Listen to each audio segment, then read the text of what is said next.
The farm's not turning a profit anymore, Dad declared, standing at the head of our family dining table. We're selling to Western Development. They're offering good money to build a shopping center. I sat quietly, watching my family's reactions. My older brother James nodded enthusiastically. He'd never had any interest in farming anyway. My sister Maria was already on her phone, probably calculating her share of the sale. Mom just stared at her hands, twisted in her lap. My name is Daniel Cooper, and at 28, I was about to watch my family sell off my grandfather's legacy. The same farm where I'd spent every summer learning from him, where he taught me every inch of the 200 acres he'd spent his life cultivating. The developers are coming tomorrow to finalize everything, Dad continued. They're offering $2 million. Split 4 ways, that's a decent inheritance for each of you kids. What about Grandpa's wishes? I finally spoke up. He wanted the farm to stay in the family. Dad's face hardened. Your grandfather's been gone 6 months, Daniel. Times change. We can't keep holding on to a failing business out of sentiment. I touched the letter in my pocket, the one Grandpa had given me the day before he died. Did you even try to make it work? The organic certification I suggested. Enough. Dad cut me off. This isn't up for discussion. The decision's been made. James smirked from across the table. Still playing farmer, little brother. Some of us have real careers to think about. I bit back a retort. James had never understood why I quit my corporate job to help Grandpa run the farm in his final years. To him, success meant a corner office and a luxury car, not dirt under your fingernails. The developers did their surveys last week, Dad added. Everything's ready to go. We just need to sign the papers tomorrow. I stood up slowly. I need to check something in the barn. Now? Mom looked concerned. It's getting dark. Won't take long. The walk to the barn gave me time to think. In my pocket, Grandpa's letter felt heavy with possibility. I hadn't opened it yet. He'd made me promise to wait until it was truly needed. You'll know when, he'd said, his eyes twinkling with that familiar mischief. The old barn stood silhouetted against the sunset, its weathered boards holding decades of family history. I pulled out my flashlight and the letter, my hands trembling slightly as I broke the seal. Dear Danny, if you're reading this, they're probably trying to sell the farm. Your father never understood what we were building here. He saw the surface, the crops, the equipment, the traditional farming everyone else was doing. But you and I, we saw deeper. Remember those special seeds we planted in the North Field? The ones we never told anyone about? It's time to show them what we did. Love, Grandpa. P.S. Check behind the loose board in my old office. You'll find everything you need. My heart raced as I hurried to Grandpa's office in the back of the barn. The loose board was right where it had always been, concealing a small space behind it. Inside, I found a thick folder filled with papers, research documents, certification forms, and most importantly, proof of what we planted in the North Field, a specially developed strain of heritage wheat, now thriving in soil everyone else thought was worthless. I flipped through the papers with growing excitement. Grandpa hadn't just been teaching me farming. He'd been preparing for this moment. The heritage wheat was now one of the most sought-after varieties by organic food companies, and we had 20 acres of it, quietly growing while everyone thought the farm was failing. My phone buzzed. A text from Dad. Don't forget, developers here at 9 a.m. tomorrow. Don't be late. I smiled, tucking the folder under my arm. Don't worry, Dad, I muttered. I wouldn't miss it for the world. In the growing darkness, I walked to the North Field. The wheat stood tall and strong, our secret hiding in plain sight. Tomorrow would change everything, but not in the way my family expected. The developers arrived precisely at 9 a.m., their sleek cars looking out of place against the weathered farm equipment. Mr. Thompson, their lead representative, wore an expensive suit that was already wilting in the morning heat. Beautiful property, he said, eyeing the land like a predator sizing up prey. Perfect location for our new retail complex. Dad beamed, probably already imagining the check in his hands. James stood nearby in his designer clothes, trying to look important. Maria had at least made the effort to show up, though she hadn't looked up from her phone once. Before we start, I said, stepping forward, I think there's something everyone needs to see.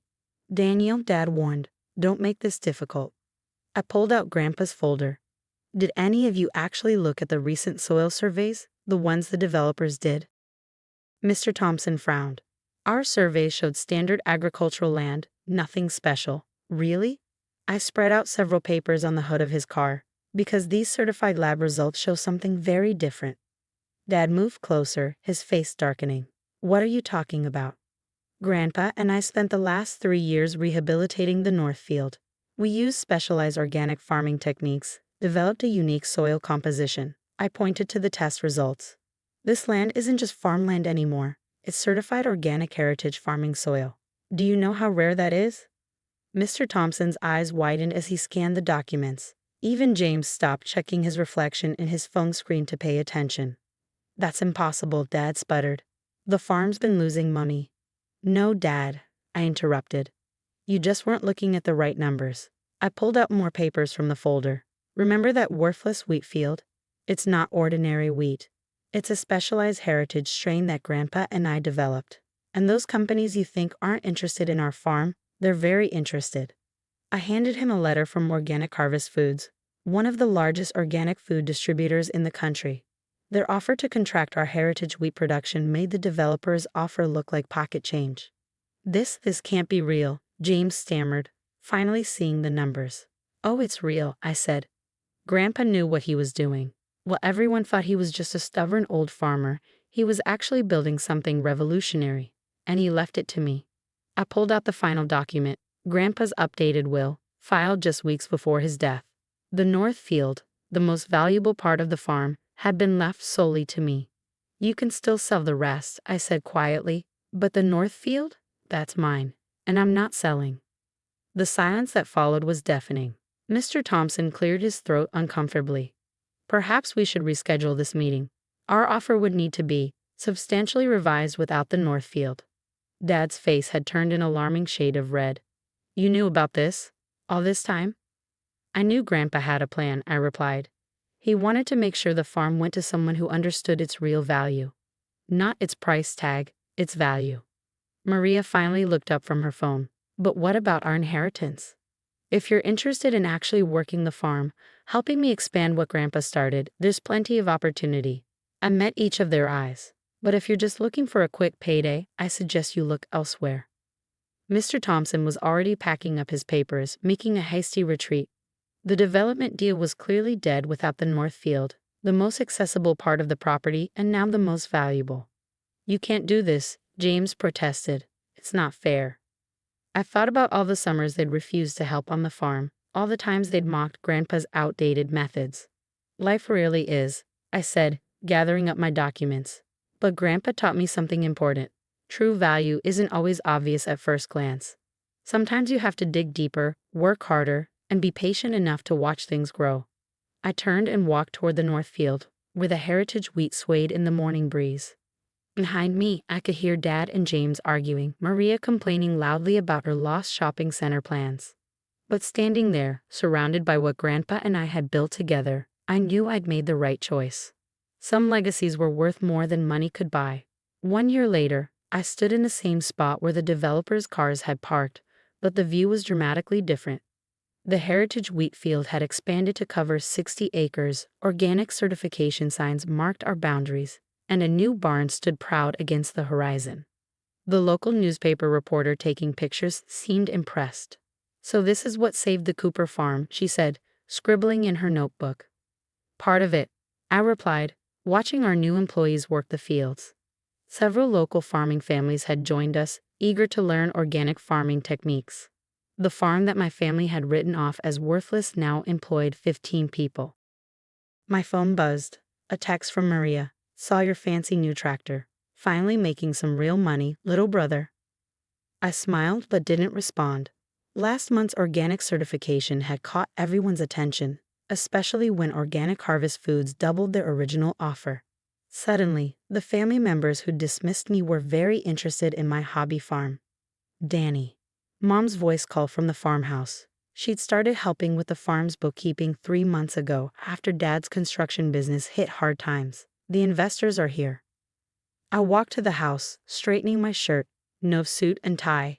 I'd learned from Grandpa that real farmers dress for dirt, not boardrooms. Inside, representatives from 3 organic food companies sat around our kitchen table, where Grandpa had taught me to read seed catalogs. Mr. Cooper, the lead investor, smiled. Your latest soil analysis reports are impressive. We'd like to discuss expansion plans. Before I could respond, the screen door creaked open. James stood there, looking uncomfortable in casual clothes instead of his usual business suit. "Sorry I'm late," he said quietly. "Traffic from the city." I nodded, surprised he'd come at all. After losing his corporate job in a downsizing, he'd been less dismissive of the farm's success. Last week, he'd actually asked if I needed help. The meeting went well. The investors were excited about our plans to convert another 40 acres to organic production. As they left, James lingered behind. "Danny," he started, then paused. "I've been thinking about what you said. About working the farm together." I leaned against Grandpa's old desk. "It's not easy work, James. No corner office, no fancy title." "I know," he looked at his hands. "But watching you this past year, you've built something real, something that matters." He pulled out some papers. "I've been studying organic farming techniques. Online courses." Before I could respond, Dad's truck rumbled up the driveway. He'd been avoiding the farm since the failed sale, but today he stepped out slowly, looking around as if seeing it for the first time. "Place looks different," he said gruffly. "Good different." "It should," I replied. "We just got approved for that sustainable farming grant, the one Grandpa applied for before he died." Dad nodded, then pulled something from his jacket, an old photograph. It showed him as a young man, standing proudly with Grandpa in front of the farm. "Found this yesterday," he said softly. Made me remember why Dad never wanted to sell. It wasn't about the money for him. "It still isn't," I said. We stood in silence, watching the sunset behind the wheat fields. Finally, Dad spoke again. "Your brother tells me you might need help with the expansion." "We do," I said carefully. "Someone with construction experience would be useful for the new storage facilities." A small smile crossed Dad's face, the first I'd seen in months. Maybe we could talk about that." Later that evening, after everyone had left, I walked to Grandpa's favorite spot, a hill overlooking the entire farm. The heritage wheat glowed golden in the dying light. Next year's fields were already marked out, and the new organic certification flags fluttered proudly. I pulled out Grandpa's letter, worn now from many readings. "You were right," I said to the evening air. "They finally see it." From my pocket, I took out the small box he'd left me, the one I'd found behind that loose board with the documents. Inside was his old pocket watch, engraved with words I now understood perfectly. "Time reveals the value of patience." The farm was more than land now. It was becoming what Grandpa had always envisioned, a family legacy, built on understanding the true worth of things that take time to grow. As the stars began to appear, I could almost hear his laugh on the wind, proud of the seeds we planted together, both in the earth and in our family's hearts. Some treasures, after all, grow better when they're given time to take root. My name is Lisa, and I live in Austin, Texas. I'm 18 years old and about to graduate high school, but life hasn't exactly been a fairy tale.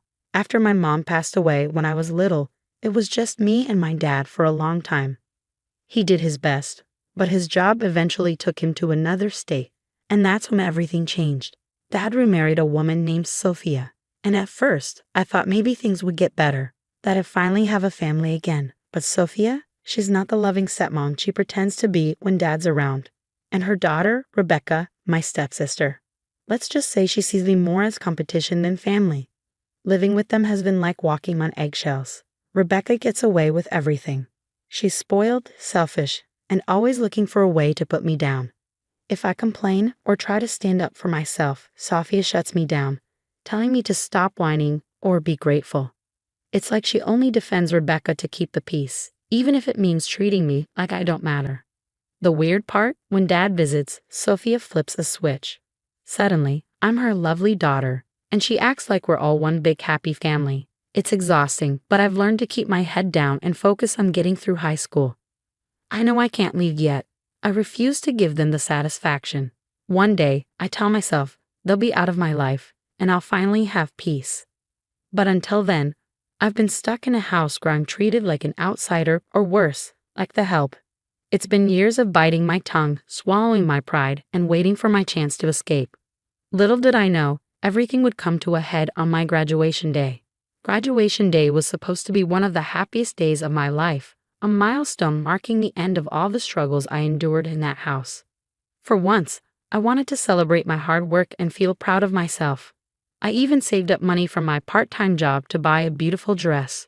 It wasn't over-the-top expensive, but it was elegant, and I felt confident wearing it. I hoped for just one day where I could forget about Sophia and Rebecca's constant put-downs. The ceremony itself was everything I'd imagined. As I walked across the stage to get my diploma, I spotted my dad in the crowd, cheering louder than anyone. For a moment, I felt like a normal teenager with a supportive family, but that moment didn't last long. The party back at the house was small, just close friends, a few neighbors, and of course my dad. Sophia had insisted on hosting it, claiming it was her way of showing how proud she was of me. I knew better. It was all a show for my dad. The way she kept calling me my lovely Liza and bragging to guests about how we raised such a smart, hard-working girl made me want to scream.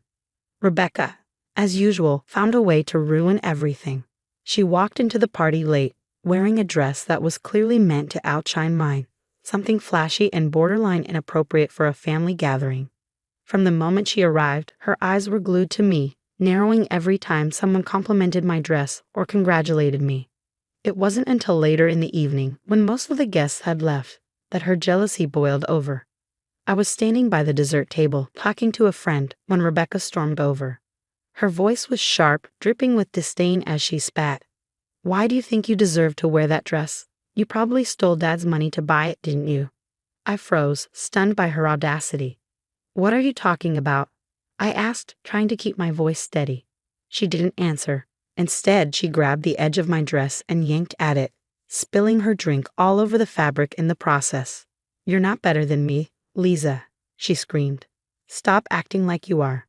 Before I could react, she slapped me. Right there, in front of Sophia, my dad, and a few lingering guests. The room went silent. My face burned, not just from the slap, but from the humiliation. Sophia rushed over, not to defend me, but to cover up Rebecca's behavior. "Oh, it's just sisters being sisters," she said with a forced laugh, trying to downplay what had just happened. I couldn't hold back anymore. "Sisters?" She just slapped me. "This isn't normal," I yelled, my voice cracking. My dad looked confused, torn between what he just witnessed and Sophia's attempts to smooth things over. "Lisa, maybe we should all calm down," he started, but I couldn't calm down. "No, Dad," I said, tears streaming down my face. "You don't get it. This is what they're really like when you're not here. Rebecca's a bully, and Sophia lets her get away with it. They've been treating me like garbage for years." Sophia's face went pale, and she started stammering, "Lisa, honey, that's not true. We love you." "Stop lying," I snapped. "You only pretend to care when Dad's around. The rest of the time, you treat me like I don't belong here."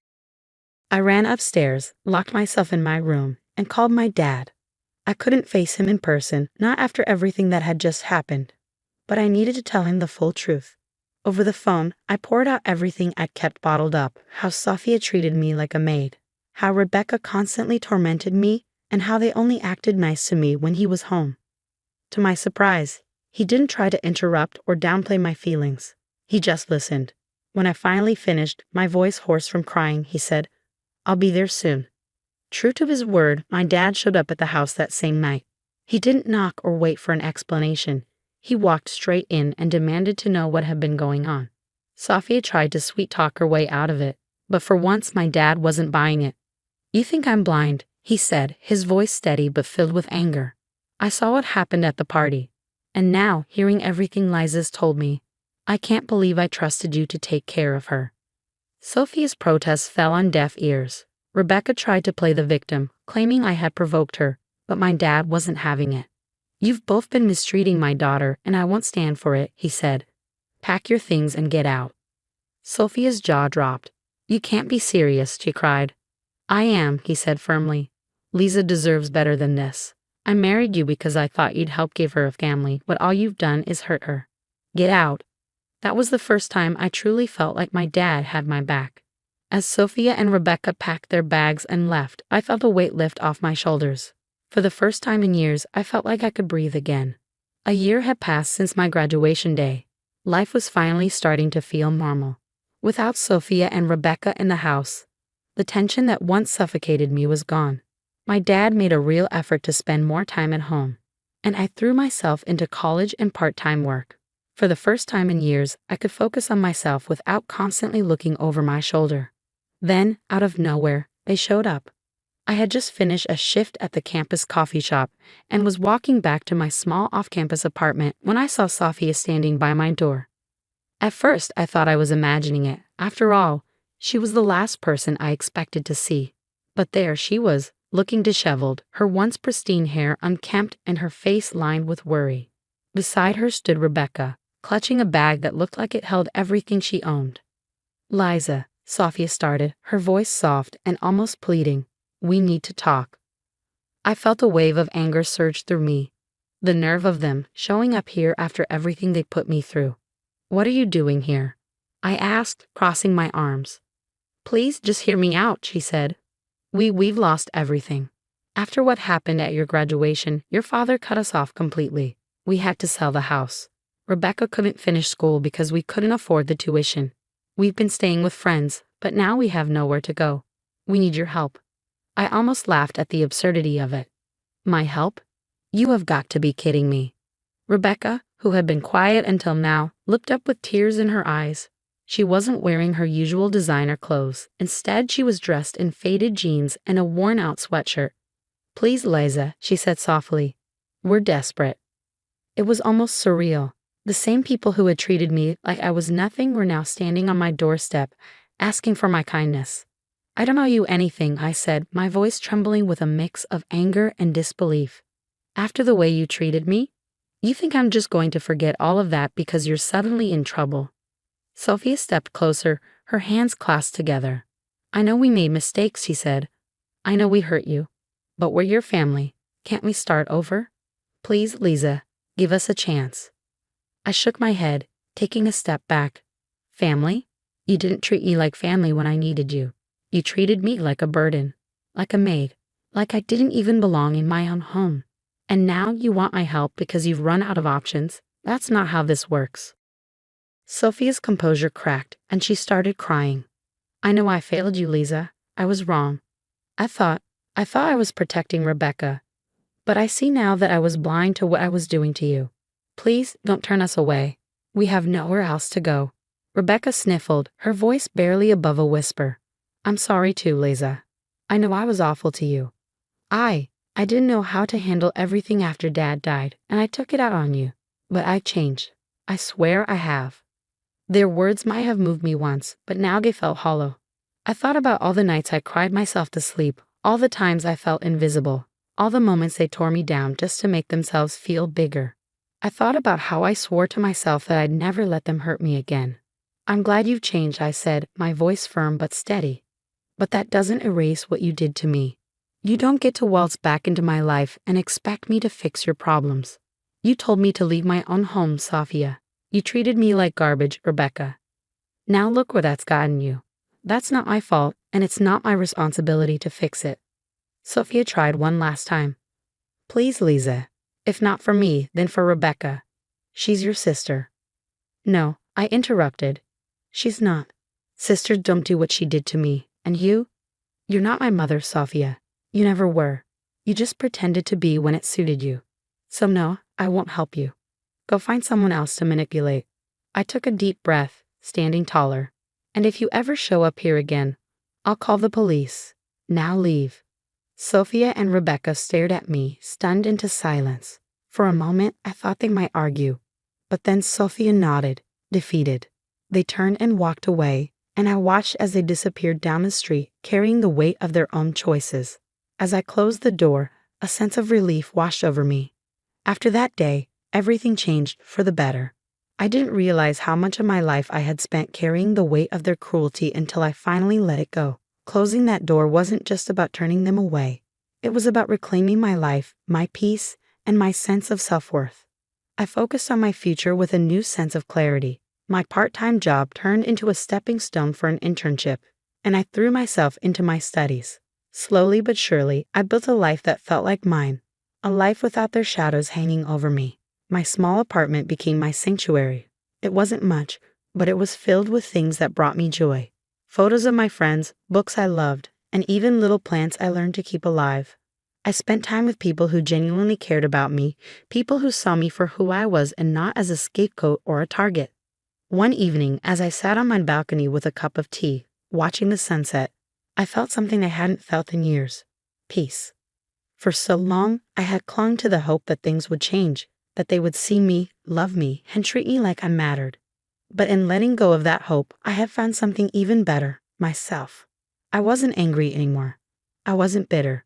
I didn't need their apologies or their approval. What mattered was that I had stood up for myself when it counted, that I had chosen to protect my heart and my future. Sometimes I wonder where they ended up, but the thought doesn't linger for long. Their choices were their own, just as mine were mine. I finally understood that my worth was never tied to their treatment of me. I had always been enough, just as I was. Now I'm living the life I've always dreamed of, filled with love, laughter, and purpose. And as I sit here, surrounded by the life I've built, I feel proud. Not just for surviving, but for thriving. For becoming the person I was always meant to be, free from their toxicity and fully in control of my happiness. Hey, everyone. I'm Catherine. At 32, I finally built the life I always dreamed of. My tech startup, Secure Flow Solutions, just hit its first million in revenue. But getting here wasn't easy. I can still picture myself at our old kitchen table, watching Mom count pennies for groceries, or so they said. We sacrificed everything for your education, Catherine. Everything. Dad's voice from my teenage years still echoes in my head. The least you could do is help us with these bills. But Aunt Elizabeth saw through their act. After high school graduation, I sat crying in her car when my parents drained my entire savings account. Listen to me, sweetheart, she said, gripping my hand. You're not responsible for their choices. Focus on college. I've got your back, and she did.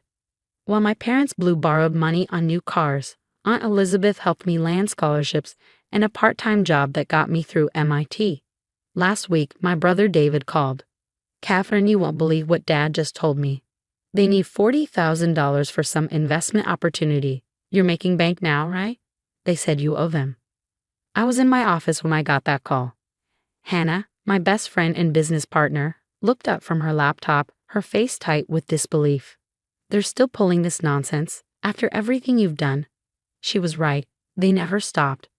Just yesterday, Mom called while I was at dinner with Ethan, this amazing real estate developer I've been seeing.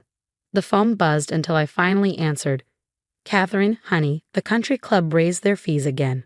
We need to maintain our status in the community. Just a small loan, dear. Ethan reached for my hand. You don't have to answer that. But they're my parents, I whispered, guilt creeping in. The same parents who made you work 3 jobs in college while they took vacations. He wasn't wrong. The startup's success only seemed to fuel their demands. Last month, they showed up unannounced at my office. We gave up our dreams for you, Dad said, standing in the lobby. All those extra hours I worked. Before I could reply, Hannah intervened. She's in a meeting. I'll have to ask you to leave. Later, I sat in my apartment, staring at old family photos. My phone lit up with a text from Ethan. You deserve better than this. Your success is yours. Don't let anyone tell you different. He doesn't know about the family reunion next week. The thought of facing everyone, especially after refusing Dad's latest scheme, makes my stomach churn. The lake house looked the same as it always did, but the air was thick with tension. Mom and Dad were already working the crowd when I arrived, probably pitching their latest opportunity. There's my successful daughter. Dad's voice boomed. Did you bring those documents I asked for? I froze. What documents? The investment papers, honey. You know, for the medical bills and the new business venture. Medical bills? Last week it was a timeshare. The crowd grew quiet. Aunt Elizabeth watched from the porch, her arms crossed. If you bothered to stay in touch, Mom chimed in, her voice dripping with fake concern, you'd know about your father's condition. What condition? Dad was bragging about his golf game last month. David stepped forward, phone in hand. Look what she's doing, everyone. I have the text where she ignored Dad's pleas for help with his heart medication. My hand started shaking. Those texts don't exist. David, stop lying. Some daughter you turned out to be, Dad shouted, his face flushed. We gave you everything, and now you're too good for us with your fancy tech company and rich boyfriend. You abandoned this family. In the corner, I noticed my cousin Emma discreetly holding up her phone, recording everything. Abandoned the family? My voice cracked. I paid for your cruise last year. I covered David's rent for 6 months. Only because you feel guilty for leaving us behind, Mom sneered. Her voice sharpened, cutting into me. Everyone here knows what you really are, a selfish, ungrateful child who forgot where she came from. The tears came hot and unstoppable. Before I could respond, Aunt Elizabeth's voice rang out, cutting through the chaos. That's enough. She stepped forward, her eyes blazing. I've watched you manipulate this girl her entire life. Catherine worked 3 jobs in college while you maxed out credit cards on vacations. Stay out of this, Elizabeth, Dad growled. You've poisoned her against us enough. I took a shaky breath. She's right. I found the credit card statements. There are no medical bills. Just like the emergency home repairs last year and David's fake graduate school fees. It's all lies. The crowd murmured, and some cousins exchanged uneasy glances. You ungrateful little. Mom stepped toward me, but Aunt Elizabeth blocked her path. Touch her, and I'll call the police myself, she warned, her voice like steel. I couldn't take it anymore. I turned and ran, my tears blurring everything. Behind me, I could hear David shouting, "See, she's proving my point by running away." 2 weeks later, I was buried in work when my phone lit up. It was a message from Emma. My hands trembled as I opened the video. There I was, being torn apart by my own family. Emma's next message followed. You need to see these too. Screenshots flooded my screen. Posts from my parents' social media accounts spun lies about my troubled childhood and how they'd sacrificed everything to pay for my therapy. None of this is true, I whispered to myself, scrolling through years of fabricated stories. Just then, Hannah burst into my office. Catherine, we've got a problem. 3 investors just pulled out. Someone's been calling them, spreading stories about fraud in your past. She pulled up more evidence. Look at this. Bank transfers from Uncle Mike and Aunt Carol. Your parents convinced them to invest in a fake medical fund for your recovery. My phone buzzed again. Aunt Elizabeth this time. I've been talking to the family. Your parents pulled the same scam on your cousin Jessica 3 years ago. David set up the fake investment accounts. I felt sick. How many others? At least 5 families, Hannah said grimly, and they're using your success to sell it, claiming you're a secret partner. Just then, Ethan walked in. It was the first time I'd seen him since the reunion. Before you say anything, he began, I was wrong. After you left, I did some digging. Your parents approached my firm yesterday with an investment pitch. They're using your name to scam people. Hannah didn't miss a beat, pulling up a folder. We've got emails, bank statements, and witness accounts. They're not just lying about you. They're committing fraud. My phone buzzed relentlessly as more relatives came forward. Aunt Janet had lost her savings. Cousin Mike's kids' college fund, gone.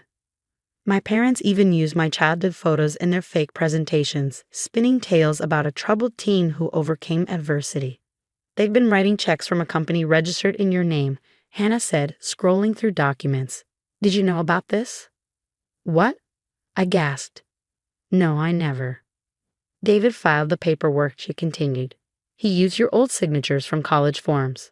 I sank into my chair, the weight of it all crushing me. Years of manipulation, lies, and theft, hidden behind a mask of family loyalty. Ethan knelt beside me. What do you want to do? He asked softly. Before I could answer Ethan's question, my office phone rang. Dad's name flashed on the caller ID. Catherine, sweetie, we need to talk about the family business. Your brother and I have some exciting new opportunities. I let it ring. Hannah was already documenting every call, every message, every lie. The truth was finally unraveling, and this time, there would be no more hiding behind family ties. The certified letter arrived that Tuesday, a notice of legal action, family interest claim, and secure flow solutions. My parents were actually trying to claim partial ownership of my company. They're alleging you built it using family resources and connections, my lawyer explained. They filed documentation claiming they provided seed funding. That's when Emma's video hit the family group chat. The reunion meltdown, paired with years of receipts. Aunt Carol spoke up first. They took our entire retirement fund. Said Catherine was a silent partner. We trusted them. Then the floodgates opened. Cousin Mike posted bank statements. Uncle Dave shared recorded phone calls. The carefully crafted web of lies came crashing down. Did you see? David got fired, Hannah said, showing me his LinkedIn update. His firm did a full audit and found out he'd been notarizing fraudulent documents. My phone buzzed again. Mom's country club friend Susan says your parents are moving out of their house, Hannah reported. They said something about downsizing to a condo. More like forced to downsize, Aunt Elizabeth chimed in. The bank froze their accounts after multiple fraud claims. They're living in that small apartment complex near the highway now. Ethan squeezed my hand as we watched the news spread through the community. Dad's golf buddies stopped returning his calls. Mom's social circle dissolved. Their carefully constructed image shattered like glass. You were right about them all along, Ethan said, sliding a ring across the restaurant table. Marry me. I promise I won't make you invite them to the wedding.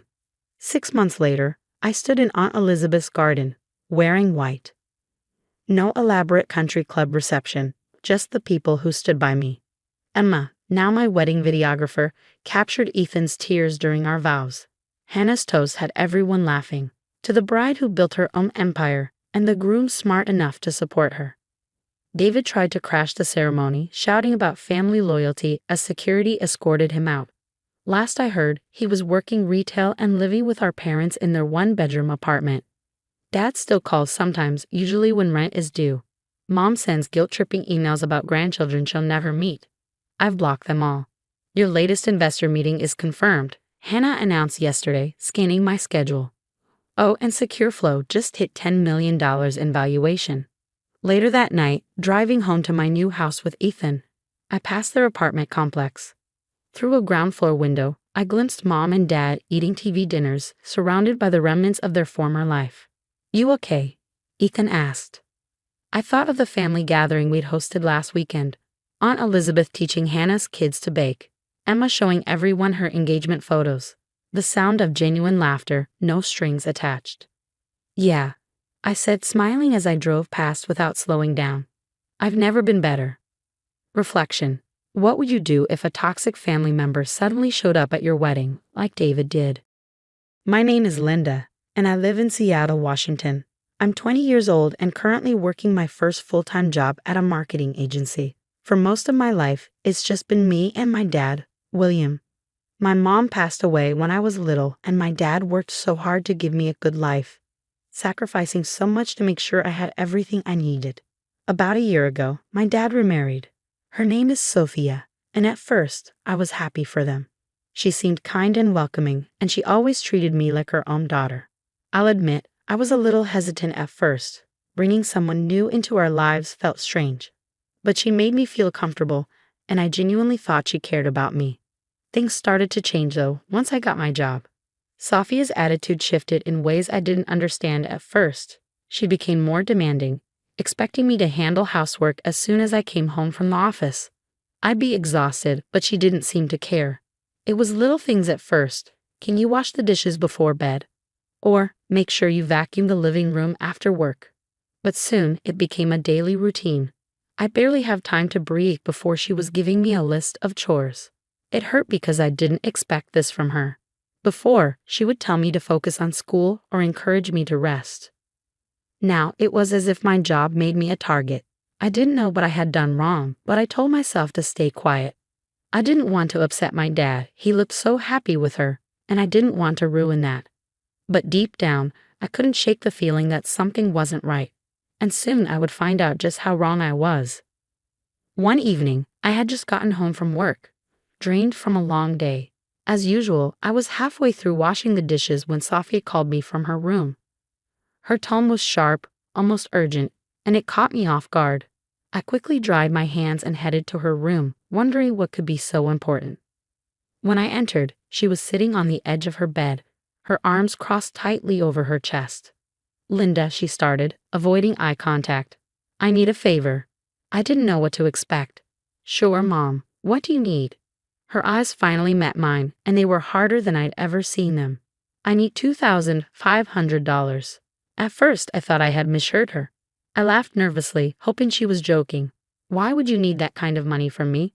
Dad gives you everything, a car, money, whatever you need. What's this for? Her expression didn't change. It's none of your concern, Linda. I just need the money. You're working now. You can help out your family. I felt my stomach tighten. This didn't make sense. But you have your own money, don't you? Why do you need mine? And for what? Her face darkened and her voice rose. I told you, it's not your place to ask questions. Just give me the money. I shook my head, my voice trembling. No, Mom, this isn't right.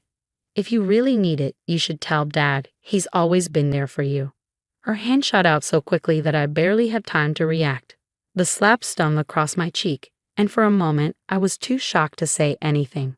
The woman who had once treated me like her own daughter had just hit me over money.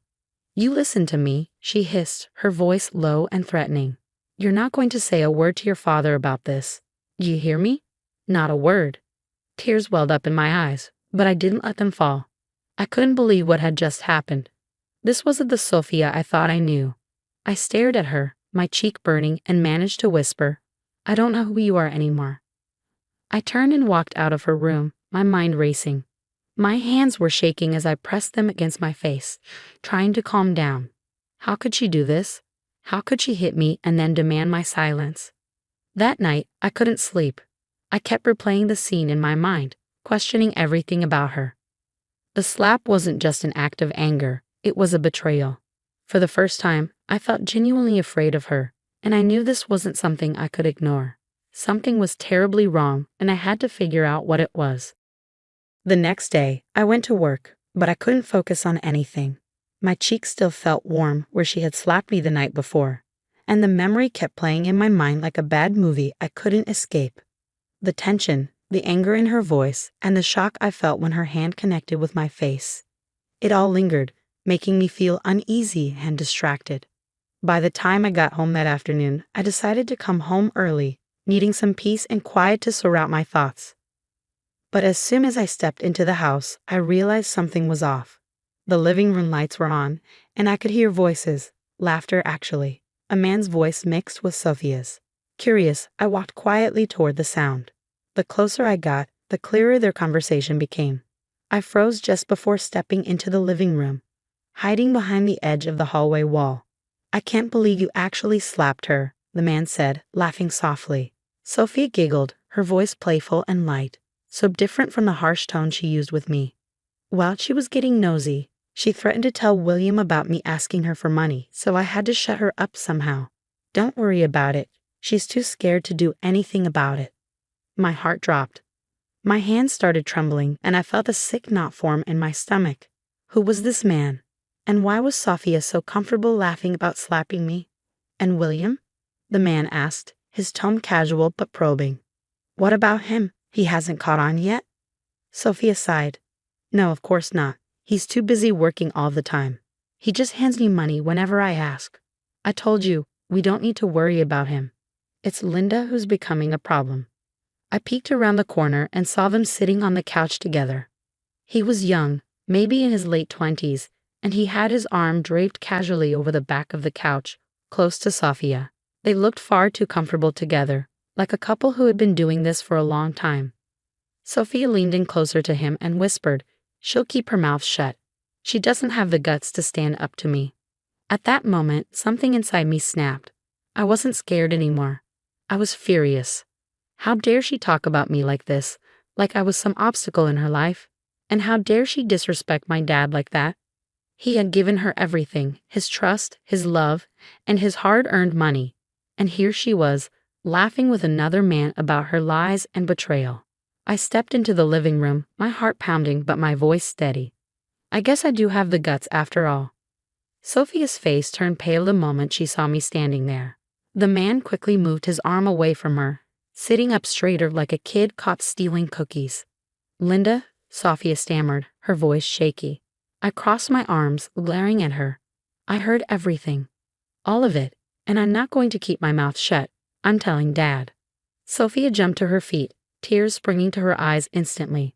Please, Linda, no. Don't tell him. I made a mistake. I wasn't thinking. Please, I'm begging you. Don't ruin this for me. I shook my head, my anger boiling over. You slapped me. You lied to me. And you're lying to him. Do you even care about him? About us? Or is all of this just some game to you? She started sobbing, falling to her knees like a scene from some cheap drama show. "I'm so sorry, Linda. Please forgive me. I'll do anything, just don't tell your dad." But I wasn't buying it. Her tears meant nothing to me now. I looked at her one last time, her desperate face pleading with me, and I turned away. I had made up my mind. My dad deserved to know the truth, and I wasn't going to let her manipulate me anymore. That evening, I sat at the dinner table, my heart pounding so hard I could feel it in my throat. My dad, William, had just come home from work, looking tired but cheerful, like he always did. Sophia sat across from me, her eyes darting nervously toward mine every few seconds, silently begging me to keep quiet. She hadn't said a word to me since the confrontation earlier, but the tension in the air was suffocating. I couldn't hold it in any longer. My dad deserved the truth, and I was done protecting her. "Dad," I started, my voice shaky but firm. "There's something I need to tell you." He looked up from his plate, his brow furrowing. "What is it, sweetheart?" Sophia immediately jumped in, her voice frantic. "Linda, don't. Whatever it is, we can talk about it later." I ignored her and kept my eyes on my dad. "It's about Sophia.